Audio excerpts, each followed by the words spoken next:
Anna, it's great to see you today. Happy to be with you and your community. So, Anna, the fact is, BRICS did not go the way that Russia wanted. BRICS has always been something that Russia had this dream, this fantasy, that would become this powerhouse that would really challenge the Western domination of global politics. And it was hoping that it would become this really strong source for the entire developing world. But it's not worked out that way. The fact is, Russia for years has been pushing countries like China to drop the US dollar. But countries like China are unwilling to do that. The fact is, Russia is less than 2% of trade with China versus the United States, Europe, and our allies in Asia, which produce more than 50% of trade for China. So who's China going to choose? To be closer with the Russians economically or closer with those in the West? And obviously, it's with those in the West. China, like all countries, operates in its own national interest first and foremost. But overall, I think it's just a sign that Russia is weaker than what it perceives itself to be. And we know that the Russian economy itself is tremendously weak. As you've seen, there's a 27% inflation rate within Russia, according to Johns Hopkins University. And it's estimated that if oil prices continue to drop, because Saudi Arabia is now producing more oil than ever, in order to drive down the prices, to put pressure on the OPEC plus countries, that the ruble would have to be devalued to 122 or 135 to dollar. Keep in mind, currently it's about 97 rubles to dollar. Now, why that's important? Well, the Russian budget is balanced only at $72 per barrel. So just imagine what Russia will do if it's simply not able to pay its bills. And this is something that will affect the whole population. Remember, the average Russian spends more than 50% of their income on food versus the average European that spends about 15%. So if you combine a 27% inflation rate with a devaluation of 28%, well, that's over 50%. Feeding themselves will all of a sudden become a real challenge for the average Russian. And that's something that would certainly concern the government, which would have to try to justify why it's continuing to execute an unnecessary war instead of feeding its own people.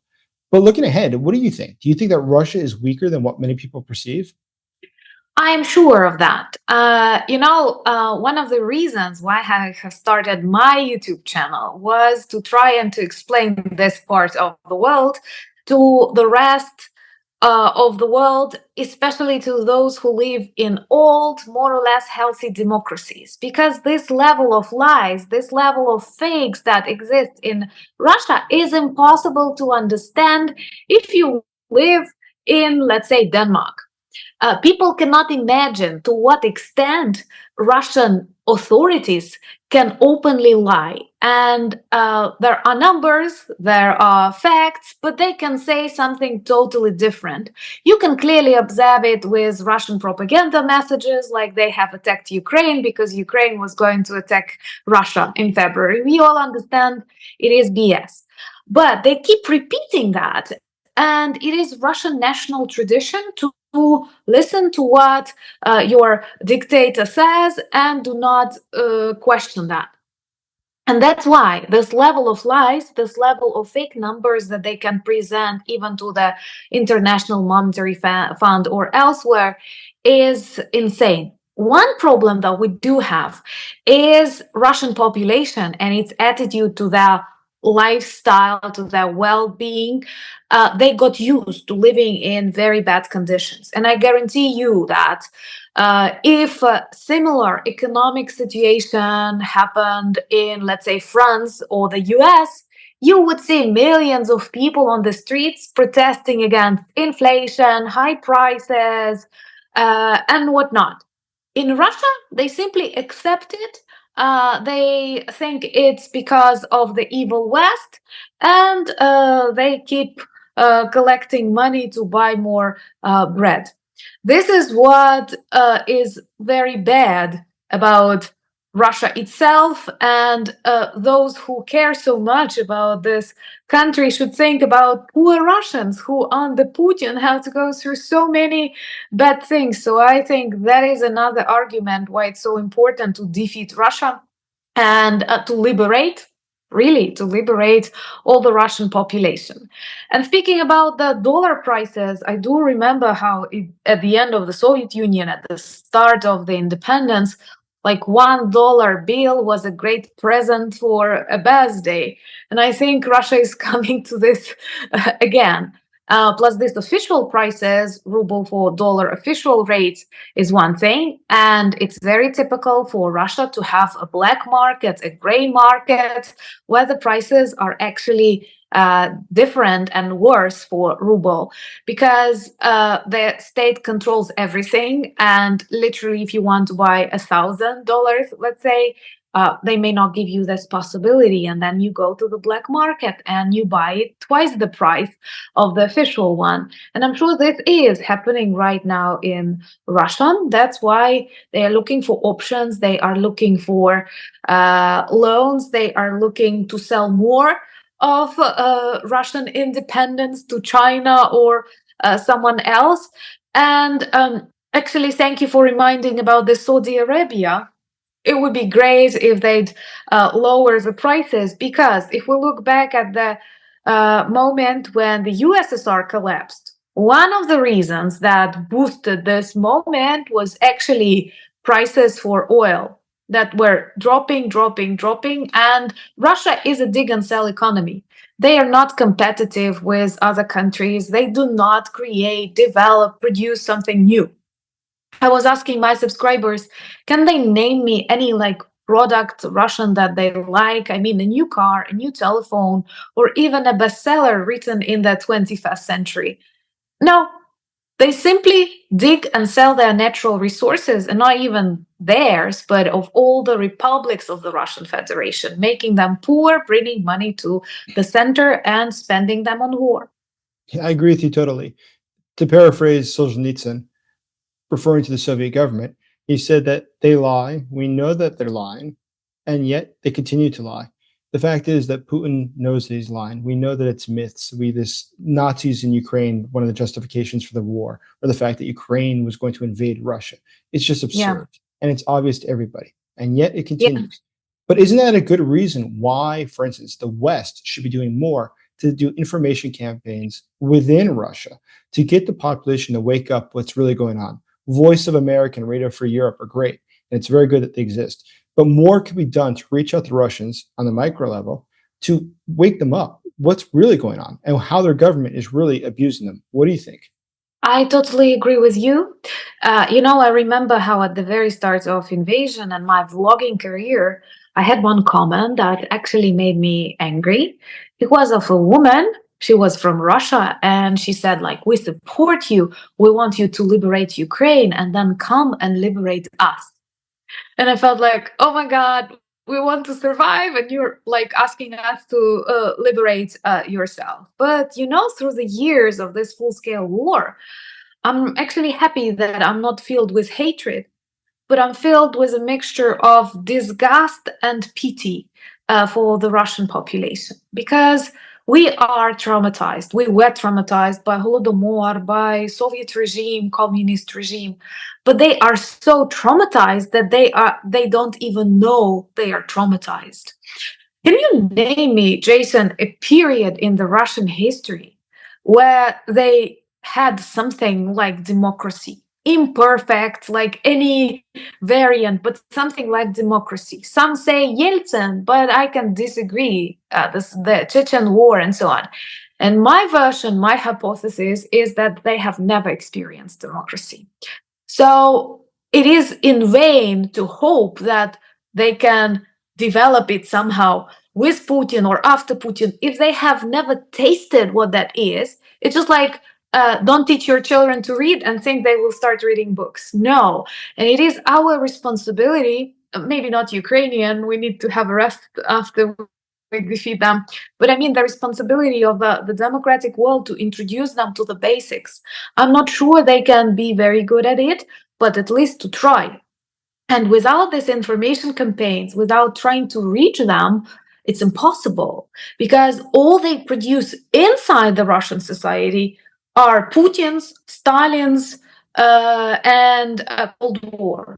You cannot expect from such a traumatized authoritarian society to become healthy without any serious work with them. And I'm very worried that the world is too tolerant at this moment in comparison to the world in the end of 40s, let's say, when after very serious effort, we have a very democratic, very vibrant, very strong Germany.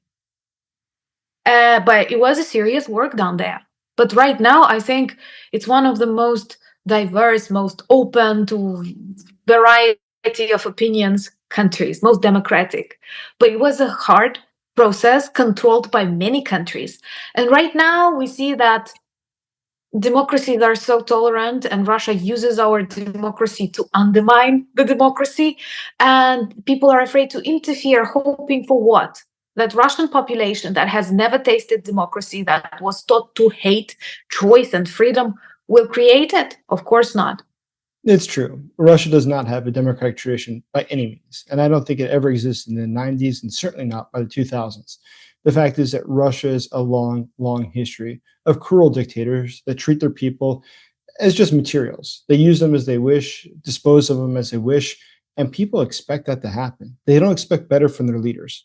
But as you observe, Germany also had a dictator. But after losing in World War II, it changed. And it's the same thing with Japan. Japan historically did not have a democratic tradition.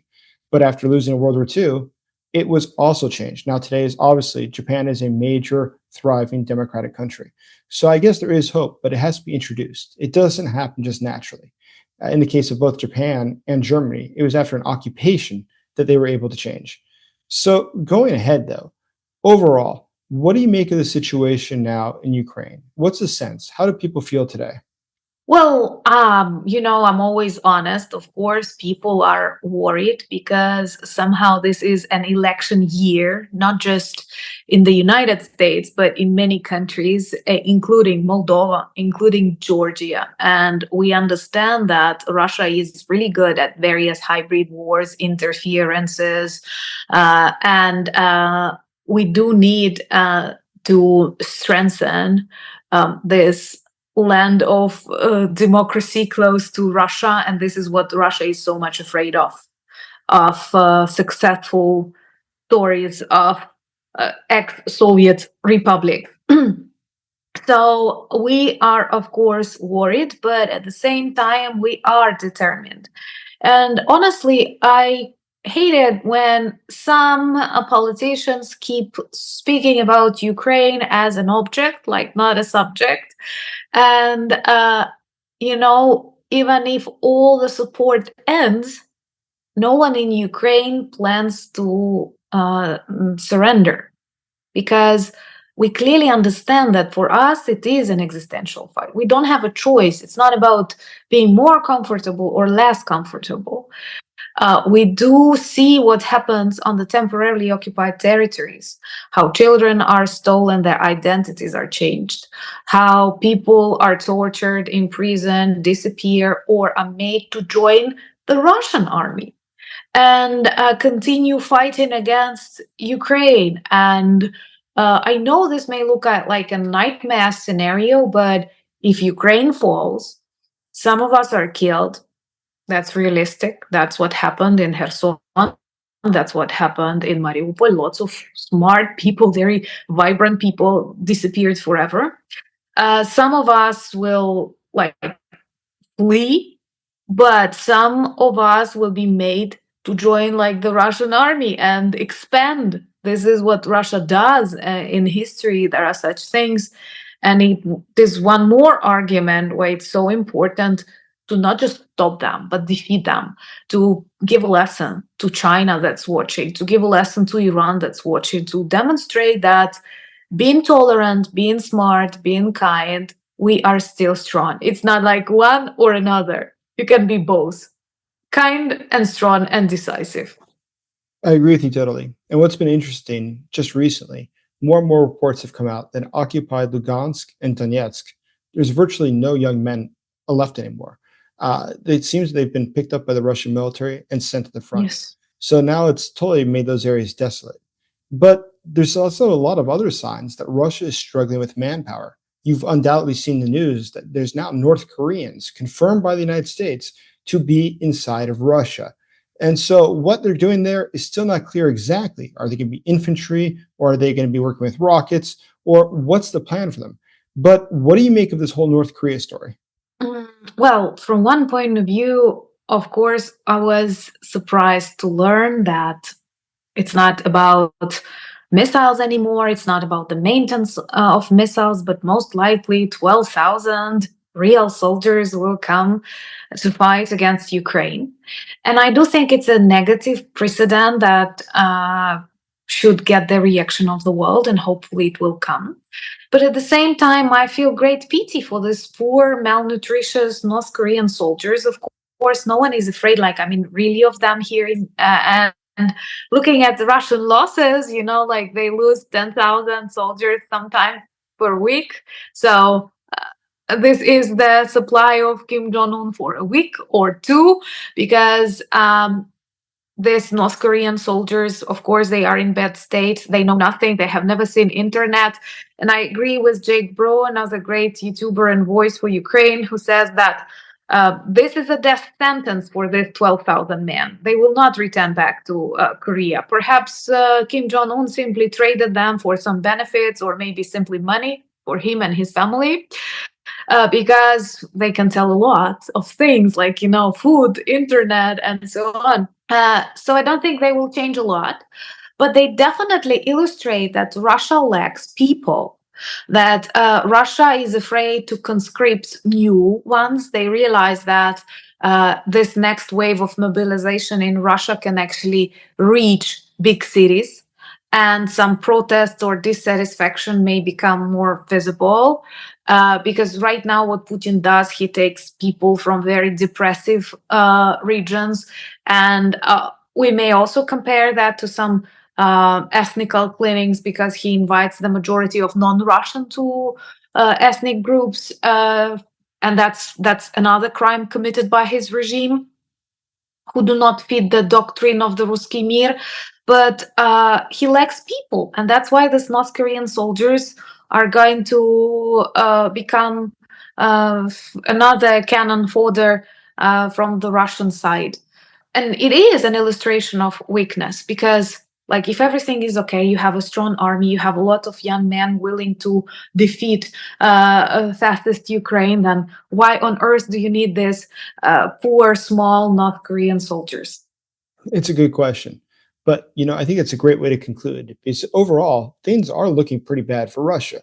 The military is lacking people, the government's lacking money, and Russia internationally is lacking friends everywhere it goes. So I think there's a lot of reasons that we should still be very optimistic that Russia, even though might not be its own choosing, may be forced to end the war or to abandon the war, which they can no longer wage. And it was great talking to you today.